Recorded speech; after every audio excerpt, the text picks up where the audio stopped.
welcome to my fragrance journey channel. This is just a roundup of the latest new releases, fragrance releases, as I usually do. This is part 2, so the last of December, and it's been lukewarm, I would say, So first up on the lineup, from the house of Tom Ford, Oud Minerale, or is it Oud Minerale 2023, because there was a previous version of Oud Minerale 2027. So it's got notes of sea notes, seagrass, sea salt, oud, styrax, musk, fir, balsam, pink pepper, and amber, right? So here we don't know what's top, what's mid, what's base, right? But here goes. So Tom Ford has announced the house will be releasing a former private blend scent that was discontinued, Oud Minerale, into its new affordable signature line. So the private blend is the more expensive, the signature line is the so-called more affordable, but Tom Fords are just overpriced, in totality, right? So Oud Minerale is meant to embody the essence of beachside bonfires with smoky oud and fiery pink pepper, to resemble a campfire and oceanside vibes with seagrass, sea salt, salty amber, and salt water. The American house has brought back those nights we will never forget, and friends we will always remember, by re-releasing one of their most unique scents, right? So the note structure appears to be the same as the 2017 iteration. So yeah, Oud Minerale moving from previously the private blend to the signature line now, right? At number 2, a Middle Eastern clone house, but now starting to do its own thing. These clone houses are starting to move in a direction where they start to produce the original fragrances, you would say, right? Now, Amar has released Club de Nuit Oud. Similar to the Elixar trend, there's been an oud trend as well. Now, Armaf have climbed onto that oud trend with Oud Club de Nuit Oud, essentially, right? So I love the bottle, the cap with that rock looking like cap is, it's intriguing, I must say, right? Top notes here are bergamot, pineapple, peach, passion fruit, pear, and plum. So very fruity up top. And then the mid, you've got jasmine, fresinia, violet leaves, cashmere wood. So herbs, flowers, and some woods. And then the base, more wood, sandalwood, Cambodian oud, cypriol amber, musk, and vanilla. So yeah, it's a mixed bag. So it sounds, from the note breakdown, something like a sweet oud fragrance is the vibe that I'm getting here. So yeah, Club de Nuit Oud, right? So what they say about Club de Nuit: offers an interesting blend of notes inspired by nature and the wilderness. The opening is fresh and invigorating thanks to a mix of fruity, delicious notes such as bergamot, peach, pear, plum, adding sweetness to the aroma. Like I said, very sweet up top. So it's a fruity oud, right? Not sure if I can remember any fruity ouds that I'm familiar with, but yeah, that's what it's gonna be. So the hard place holds 2 delightful florals like jasmine, fresinia, violet, wrapped in warmth of cashmere. So yeah, the mid is flowers, essentially, so florals. Yeah, so fruity top, floral mid, and then a woodsy base, right? The drawdown is where the Club de Nuit oud unfolds its take on oud. Yeah, so fruity up top, floral in the mid, and then the oud in the base, along with the other hoods. The base notes include an interesting mix of oud, cypriol, crystal amber, alongside with musky vanilla. According to Amar, the composition is guaranteed to leave an enchanting trail that captures the mystery of nature and the stories it has to unfold, right? So the bottle design, like I mentioned, the Club Nuit retains its original. So the bottle is the iconic squarish type of bottle with the square cap and the square body, but this time it reflects the color of gold. The cap design is a very peculiar, to say the least. It's shaped like after a rock, highlighting the raw and wild vibes that the perfume is trying to interpret. Yeah, so from the house of Amar, Club de Nuit Oud. Maybe if you're into the ouds, that's one to look out for. I'm not much of a fan of ouds, so yeah. The next one here, Hugo Boss. From the scent line, the scent Elixar. Right on cue, everyone is releasing an Elixar. Hugo Boss is one of those brands that has two. We've got bottled Elixar. Now from there, the scent range, which is a newer scent that has taken off with very good fragrances centered around the note of I've forgotten now, it's just slipped my mind. Yeah, but I'll put it down here. Right, so Hugo Boss, the scent Elixar, top notes red pepper, lavender, and then the base you've got sandalwood. So very simple note breakdown.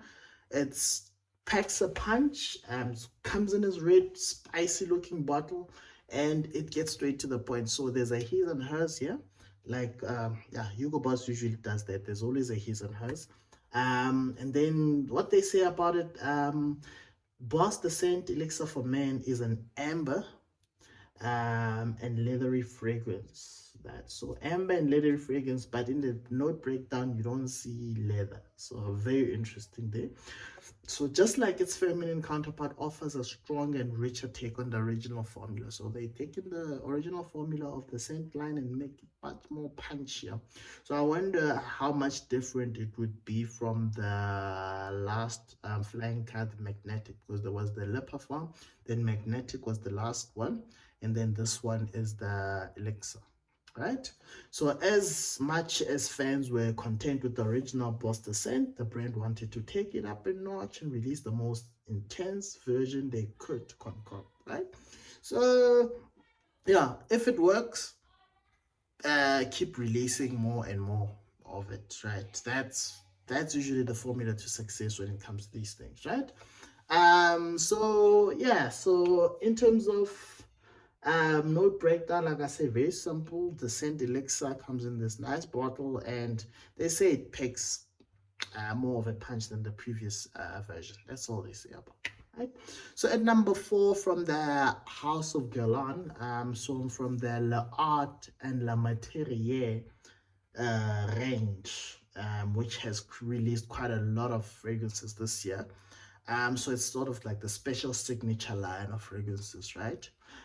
So yeah, comes a Neroli Plein suit.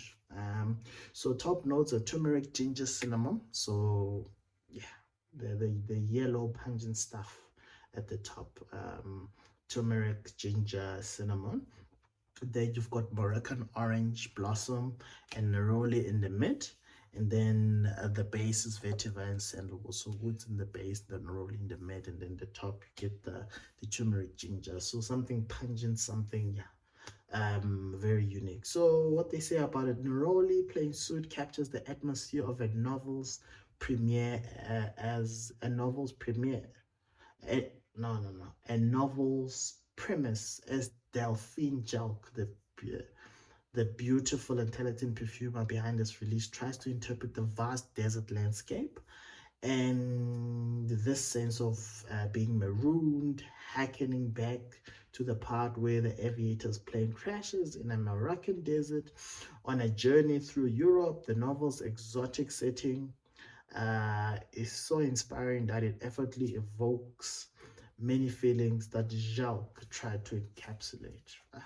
Very interesting. A whole lot of nothing. They're talking about a novel, someone crash landing in the middle of the Moroccan desert on a journey to Europe. But yeah, but sounds very interesting. I wonder if maybe the note, the pungent turmeric, ginger, and cinnamon doesn't overpower the neroli as much. But yeah, you never know with these scents, right? Yeah. At number 5, another special collection, type of fragrance release. Yeah, so from Christian Dior, from the La collection Privee, new look, 2023 Eau de Parfum. Right, so Dior's new look Eau de Parfum is back once again through the innovative and experienced nose of one and only Francis Kurkdjian, Dior's perfume creative director. So recently, Francis Kurkdjian took over as the creative director of the perfume section of Dior, right? So to say. So that part of the factory that produces perfumes, Francis Kurkdjian took charge of that, right? And this is one of his new fragrances, first release fragrance. So the new fragrance is radically different from the previous release. So there was a previous 2018 release and a whole other level of sophistication that is composed of the fusion of aldehydes, amber, unlike the floral forward 2018 interpretation. So less florally than the previous one. And the new look Eau de Parfum was initially inspired by Christian Dior's breakthrough couture show in 1947 that featured the first ever use of a bar suit with a cinched waist and full-length skirt, right? I have no idea what that has to do with fragrances, but yeah, they always tell these stories about the fashion line and how this fragrance was inspired by some fashion show fragrance line that they dropped in spring of 1940, whatever, right? So yeah, top notes here, simple aldehyde notes, frankincense notes, and then amber alcohol, right? So very simple, straight to the point, pungent frankincense, aldehyde, amber fragrance. New look, Christian Dior. There you go, right? And then the next one from the house of Narciso Rodriguez. So Narciso Rodriguez is very popular for those Narciso Rodriguez Noir. I think it's Noir Orange, Noir Intense, Noir Parfum, Noir EDT, right? So they are sort of iris based scents.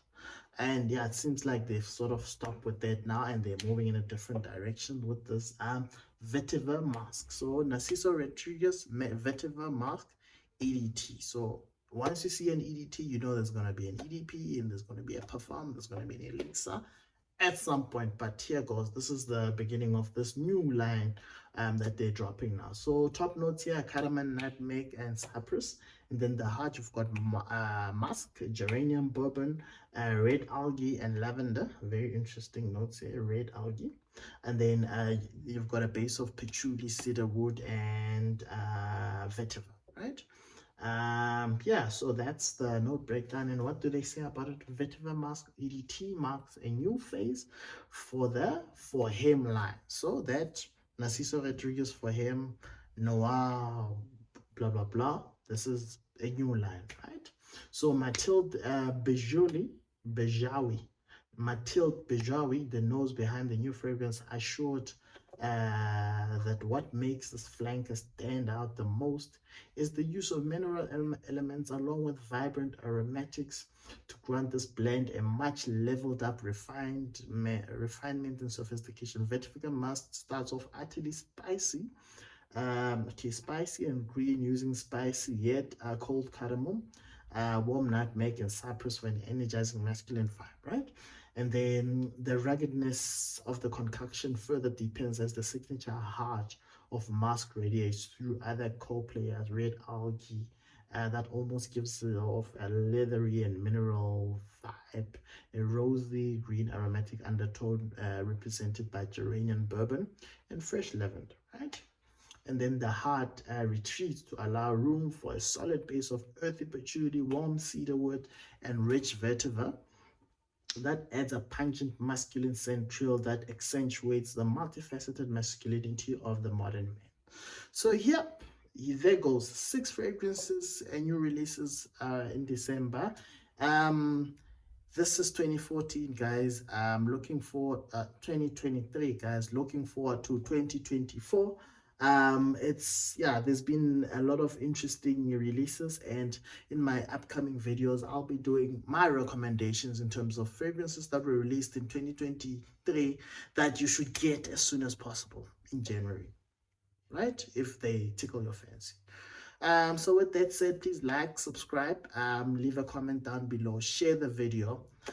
Till next time, this is the last one for 2023. till 2024. Peace.